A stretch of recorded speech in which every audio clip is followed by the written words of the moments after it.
Rain had a way of making Seattle feel quieter than it already was. By the time the evening rush disappeared, the streets reflected thousands of tiny lights.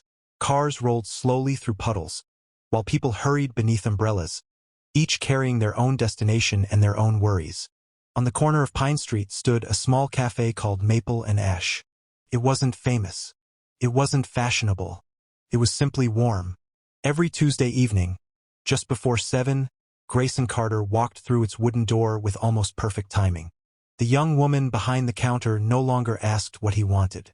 She already knew. A medium black coffee? Grayson answered with the same gentle smile he always wore. Please. She handed him the paper cup before he reached the register. See you next Tuesday. You always do. The words sounded light, but they settled heavily inside him. People always saw him next Tuesday. No one waited to see him tomorrow. He carried his coffee toward the window table overlooking the rain-soaked street. It had become his place over the past 3 years. No one reserved it for him, yet somehow it was almost always empty when he arrived. He liked that. There were no expectations here. No difficult conversations. No promises that could be broken. Only coffee, rain, and silence. At 34, Grayson had built beautiful buildings across the city. He could spend months designing places where strangers would celebrate birthdays, welcome children, and begin new chapters. Yet every evening, he returned to an apartment that echoed with nothing but the ticking of an old kitchen clock. Sometimes he wondered if it was possible to design homes for everyone except himself. Years earlier, he had believed love worked like architecture. Careful foundations, strong support, patience, trust. Then someone he had planned a future with quietly dismantled everything they had built together. The betrayal had not been loud. It had arrived through unanswered messages, distant smiles, and finally a confession that sounded almost rehearsed. I never meant to hurt you. Those words had followed Grayson ever since. People always said they never meant to hurt someone, yet somehow they still did. Over time, loneliness became easier to understand than hope. Hope asked for courage. Loneliness asked for nothing. A burst of laughter drifted across the cafe. Grayson glanced up without thinking.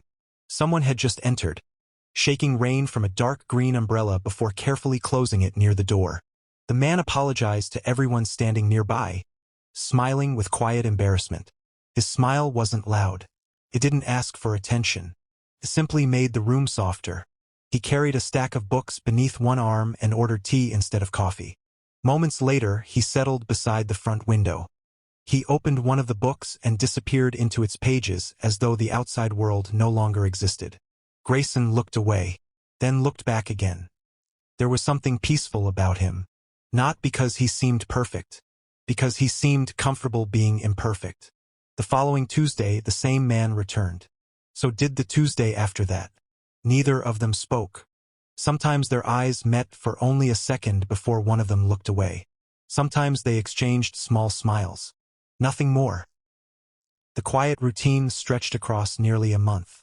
Strangely, Grayson began noticing Tuesdays differently. They no longer felt like another lonely evening to survive. They became something to anticipate. Not because he expected anything to happen. Only because another familiar face would be sitting near the window with a cup of tea and another impossible pile of books. One windy evening, the cafe grew unusually crowded. Every table filled within minutes. The only empty chair remained opposite Grayson. A gentle voice interrupted his thoughts. Would you mind if I sat here? Grayson looked up. The man with the books stood there, balancing a steaming mug in one hand. Not at all. Thank you. He settled into the chair with a relieved smile. I usually come too late. I usually come too early, Grayson answered. The stranger laughed softly.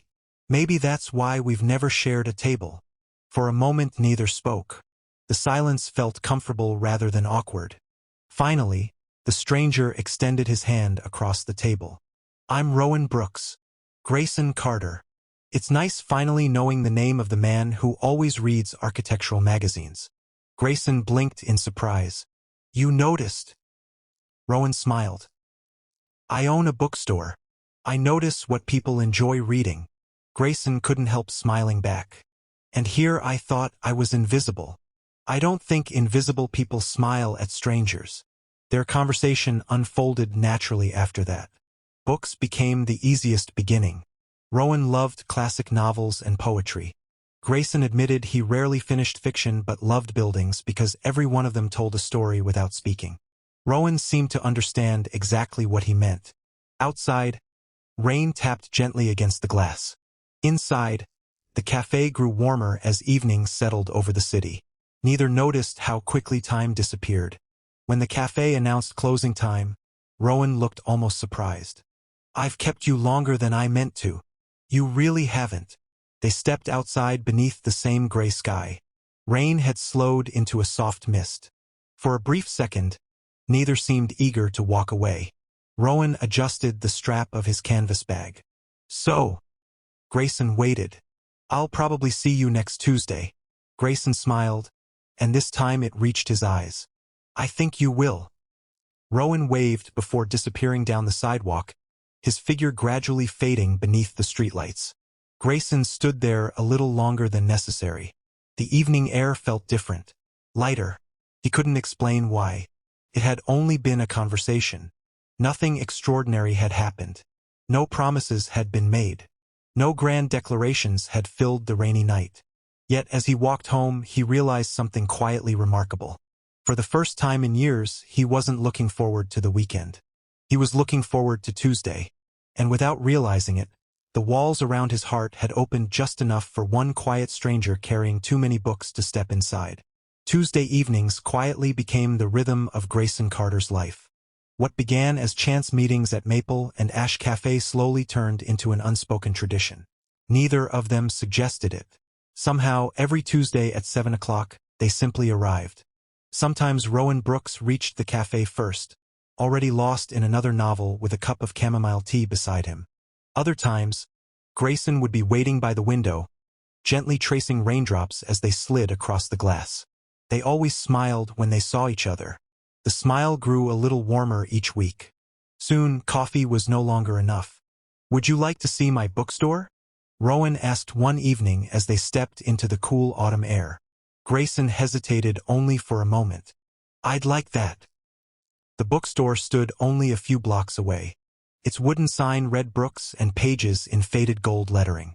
Warm yellow lights spilled onto the sidewalk, making the little shop look like something from an old photograph.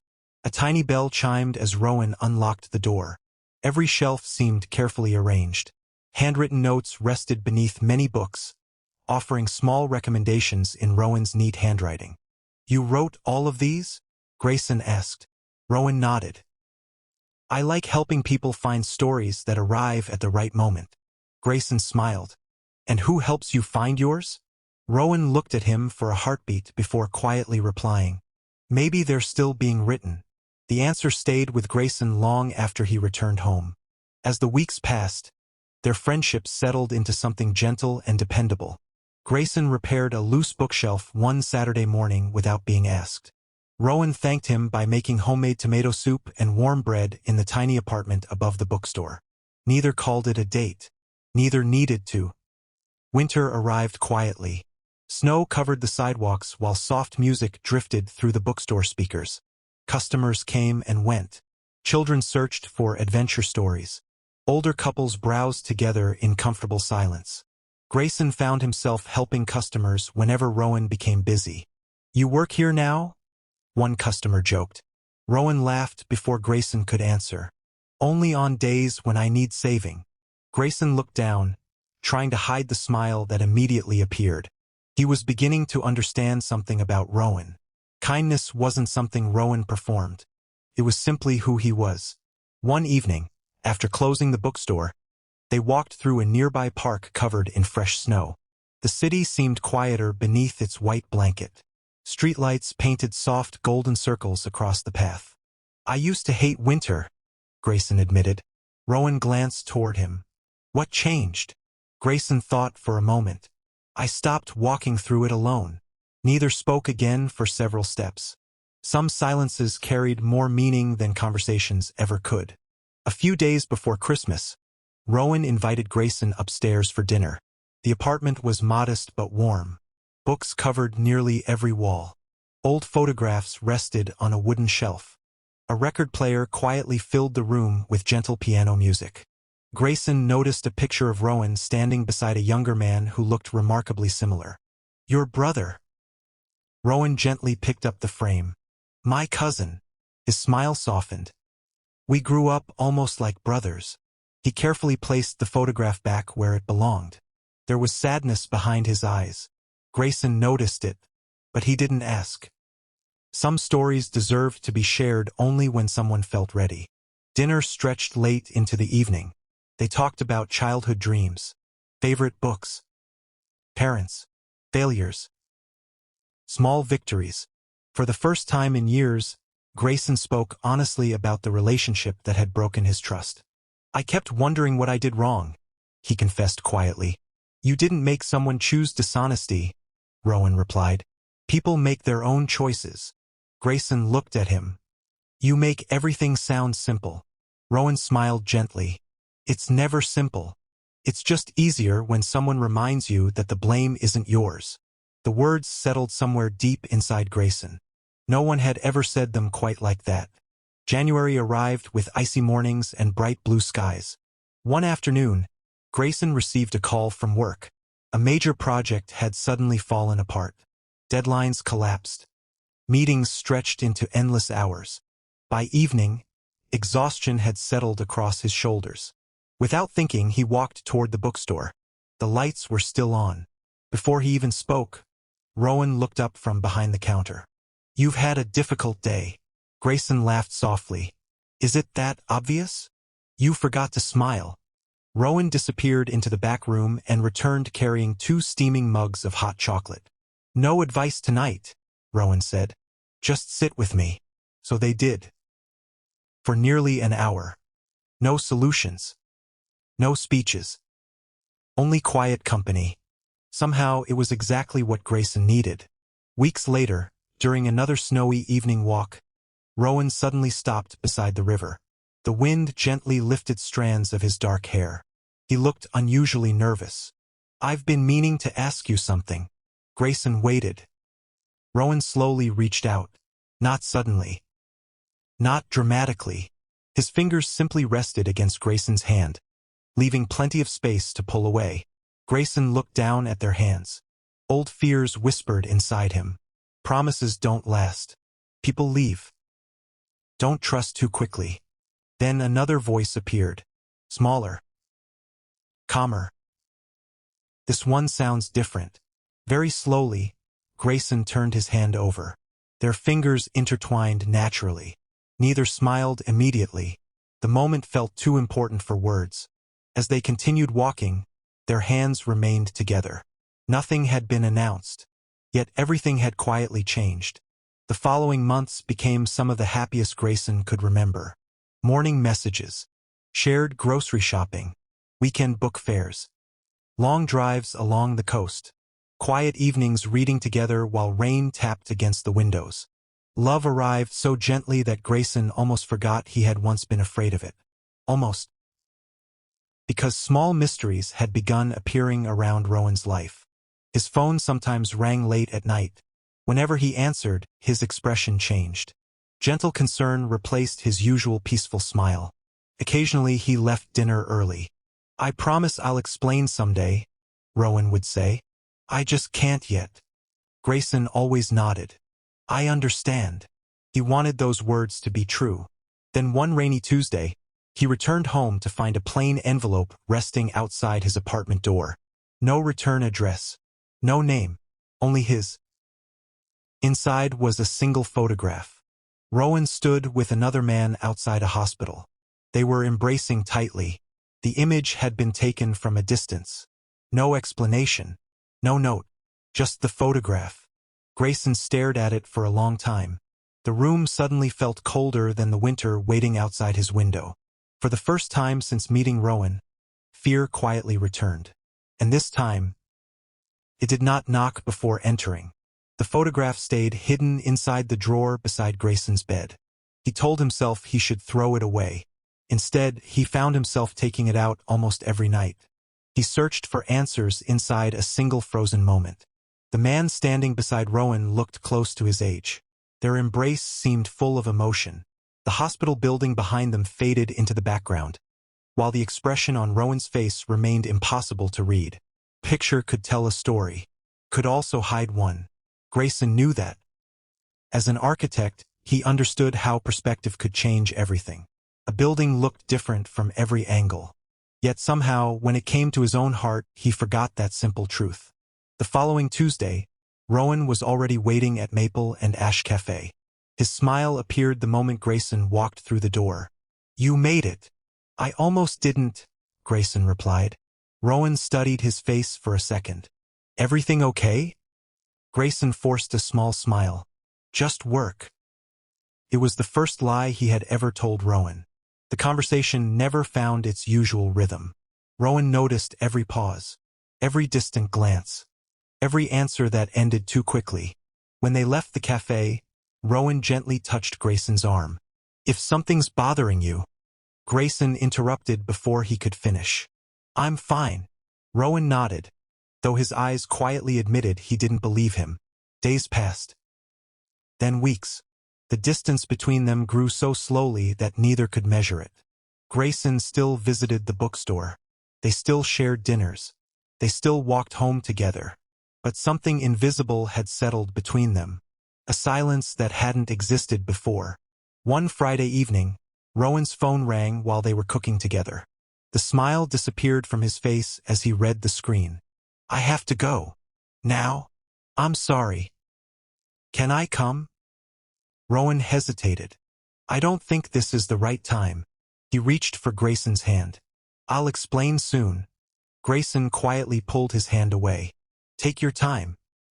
The apartment felt painfully empty after Rowan left. The soup they had been making cooled on the stove. Neither of them ate it. The next afternoon, Grayson found himself standing outside the bookstore without planning to be there. The lights were off. A handwritten sign hung in the window. "Closed today. Back tomorrow." An elderly florist arranging flowers outside the neighboring shop looked up. "Looking for Rowan?" Grayson nodded politely. "He left about an hour ago." "Was he alone?" The florist smiled kindly. "No. The young man who visits him every week picked him up. They seemed close." Grayson thanked her and walked away. Each step felt heavier than the one before. Old memories returned without permission. The unanswered messages. The excuses. The promises. The goodbye that had once shattered his world. His past quietly whispered, "It's happening again." That evening, Grayson drove through the city with no destination in mind. At a traffic light, he noticed Rowan's familiar blue car several vehicles ahead. Without thinking, he followed. The car eventually turned into the parking lot of St. Matthew's Medical Center. Grayson parked farther away. He watched from inside his own car. The same young man from the photograph stepped out first. He looked tired. Thin. His movements seemed slower than before. Rowan walked around the car and wrapped both hands around the man's shoulders. They spoke quietly. Then Rowan pulled him into a long embrace. The younger man closed his eyes. From a distance, it looked like two people desperately holding on to each other. Grayson's chest tightened. His breathing became uneven. He could have walked closer. He could have called Rowan's name. He could have asked a single question. Instead, he started the engine and drove away. Rain blurred the windshield as tears blurred his vision. By the time Rowan arrived at Grayson's apartment later that evening, the decision had already been made. Grayson opened the door without smiling. Rowan immediately sensed something was wrong. "What happened?" Grayson walked toward the living room without answering. Finally, he placed the photograph on the coffee table. "I think you should explain this." Rowan looked down. His expression changed. Not with guilt, with quiet heartbreak. "Who gave this to you?" "So it's real." "It is." The answer landed like a stone. Grayson laughed bitterly. "Thank you for finally telling the truth." Rowan took a careful step forward. "Please listen to me." "I have been listening." "No. You've been hurting. There's a difference." Grayson folded his arms tightly. "Who is he?" Rowan lowered his eyes for a moment. "I can't tell you." Those 5 words broke something inside Grayson. You can't. I made a promise. Grayson shook his head. You made promises to me too. I know. So which promise matters more? Rowan's eyes filled with tears. It isn't that simple. It is for me. Silence filled the apartment. The old kitchen clock ticked softly against the wall. Finally, Rowan spoke again. If you'll give me a little more time, I can explain everything. How much time? A few days. Grayson looked away.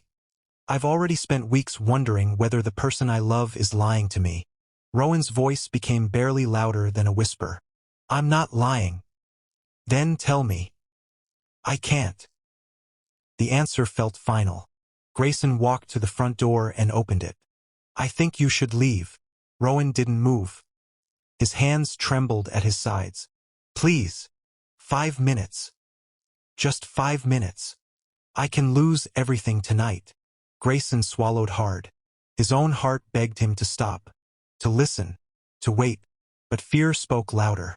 I don't have 5 minutes. Rowan stood perfectly still. Then, with tears slipping silently down his face, he nodded. I hope one day you'll know how much I loved you. He walked past Grayson and stepped into the cold evening rain. The door closed softly behind him. It was the quietest sound Grayson had ever heard. And somehow, it echoed louder than any slam. Weeks turned into months. Spring slowly replaced winter. The Tuesdays disappeared. The bookstore lights no longer waited for him. Maple and Ash Cafe felt unfamiliar despite everything remaining exactly the same. Grayson still ordered black coffee. He still sat beside the window. But the empty chair across from him stayed empty.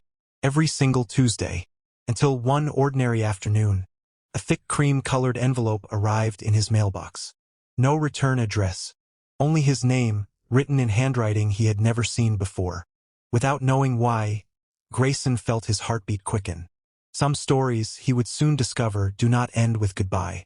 Sometimes, that is only where the truth begins. The envelope rested on Grayson's kitchen table long after the sun had disappeared. Outside, a gentle spring rain tapped against the windows, filling the apartment with the same quiet sound that had once accompanied his happiest evenings. The room looked exactly as it had for months. Yet something about the envelope made everything feel different. His name was written neatly across the front. Nothing else.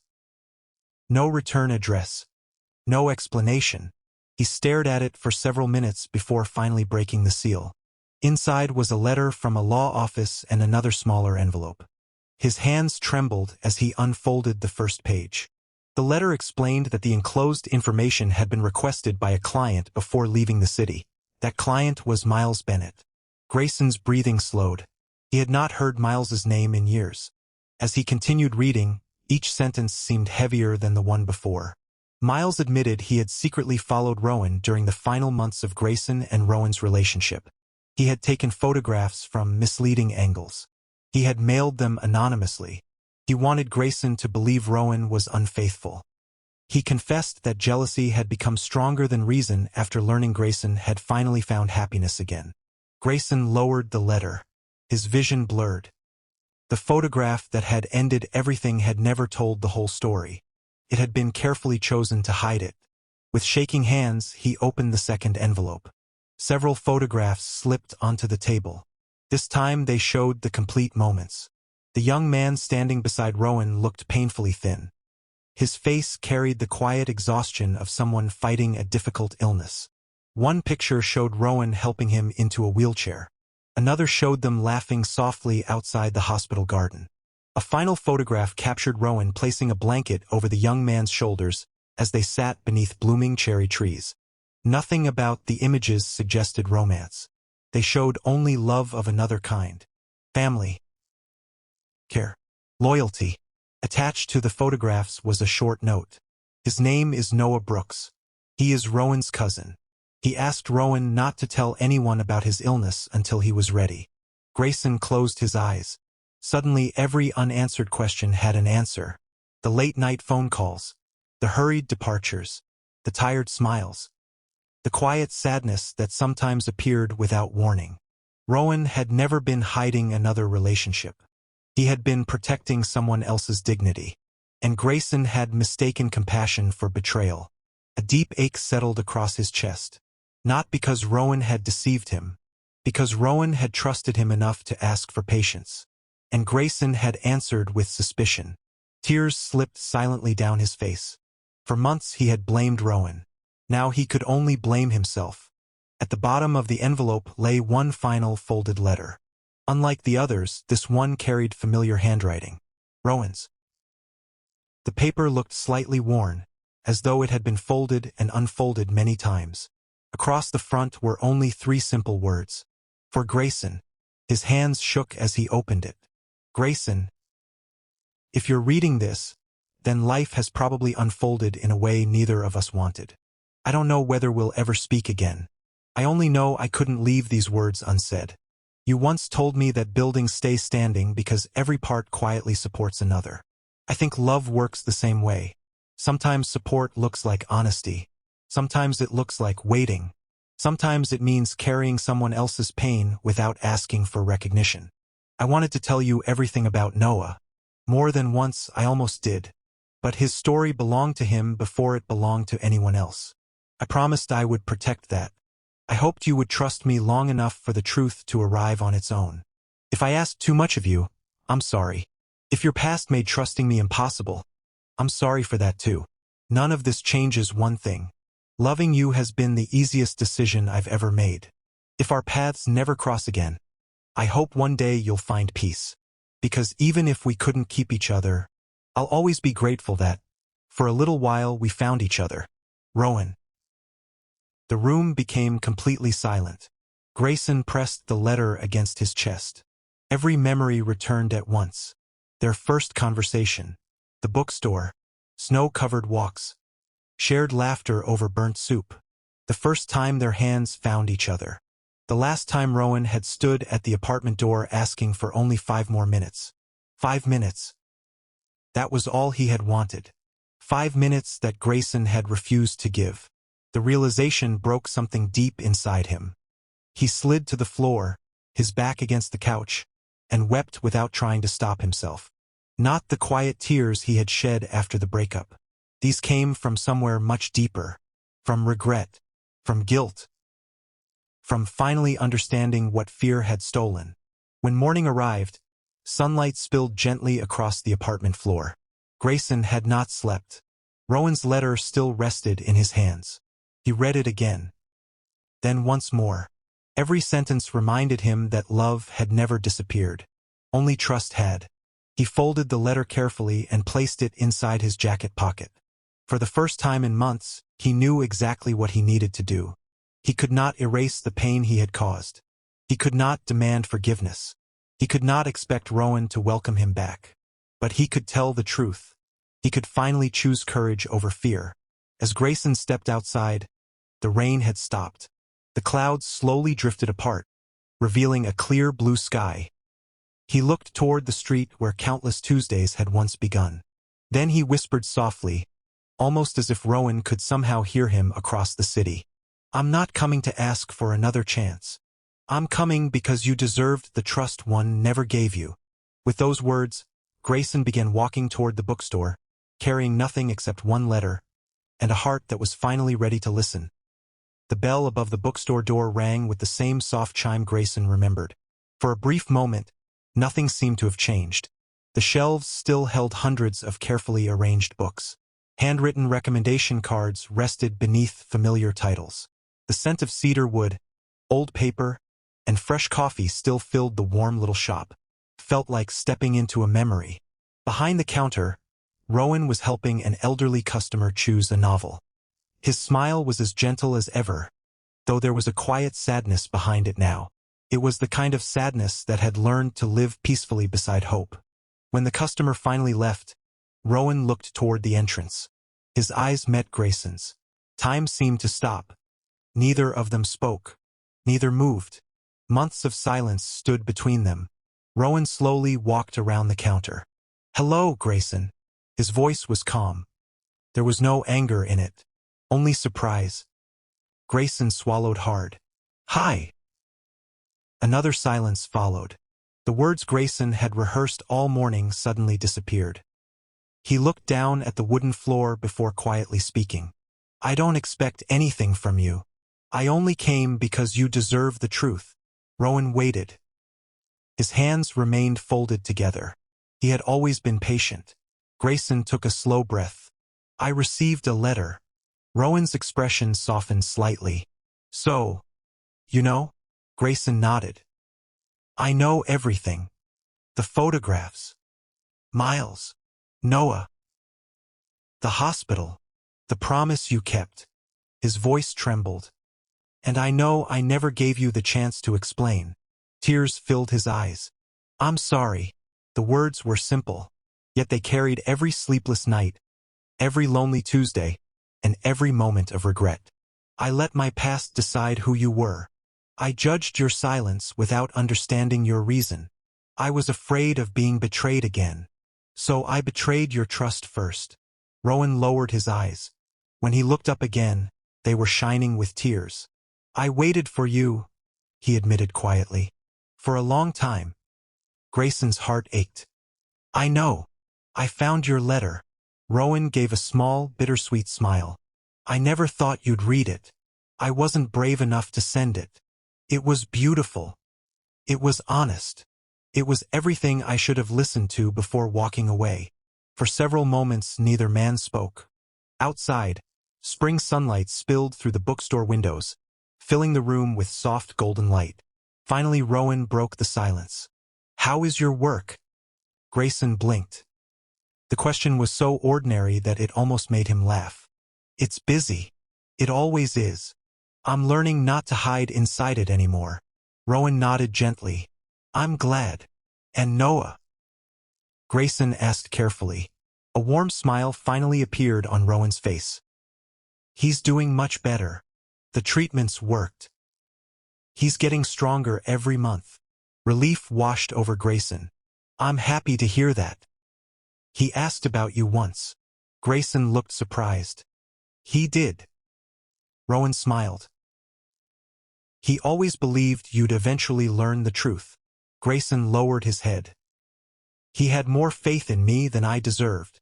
Rowan walked toward one of the bookshelves and gently traced his fingers across the spines of several novels. You know, he said softly, people think forgiveness happens all at once. It doesn't. It's usually very quiet. It begins with someone choosing to listen. Grayson stepped closer. I don't expect you to forgive me today. I wouldn't forgive me that quickly either. Rowan looked at him. What do you expect? Grayson thought for a long moment before answering. Nothing. He smiled sadly. But if there's one thing I hope for, I hope we can stop being strangers, even if we have to begin from the very first page. Rowan's eyes filled with warmth. The first page. Grayson nodded. Coffee. Books. Tuesday evenings. No promises. No pressure. Just honesty. For the first time that afternoon, Rowan laughed softly. You always did like careful foundations. Grayson smiled. I'm finally learning why. That evening they walked together to Maple and Ash Cafe. The owner greeted them with a surprised smile. I was wondering when I'd see you two together again. Neither man answered. They simply smiled. The familiar window table was empty, just as it had been on the day they first shared it. They ordered the same drinks as always. Black coffee for Grayson. Chamomile tea for Rowan. Conversation came slowly, not because there was nothing to say, because they wanted every word to be true. They spoke about books, work, Noah's recovery, the passing seasons, small things, important things. For the first time in months, silence no longer felt painful, felt peaceful again. Over the following weeks, they met every Tuesday. Sometimes they talked for hours. Sometimes they simply read together. Trust returned quietly, not through grand speeches, but through consistency, through showing up, through choosing honesty, even when it felt uncomfortable. One rainy evening, nearly a year after they had first met, they left the cafe together. The city shimmered beneath thousands of reflections. Without thinking, Grayson reached for Rowan's hand. This time, there was no hesitation. Rowan gently intertwined their fingers. Neither looked away. Neither needed words. They had already said the most important ones. Months later, they stood inside the bookstore together as customers browsed peacefully around them. A young couple laughed while searching for travel books. An elderly woman thanked Rowan for recommending a novel that reminded her of her late husband. Life continued all around them. Ordinary. Beautiful.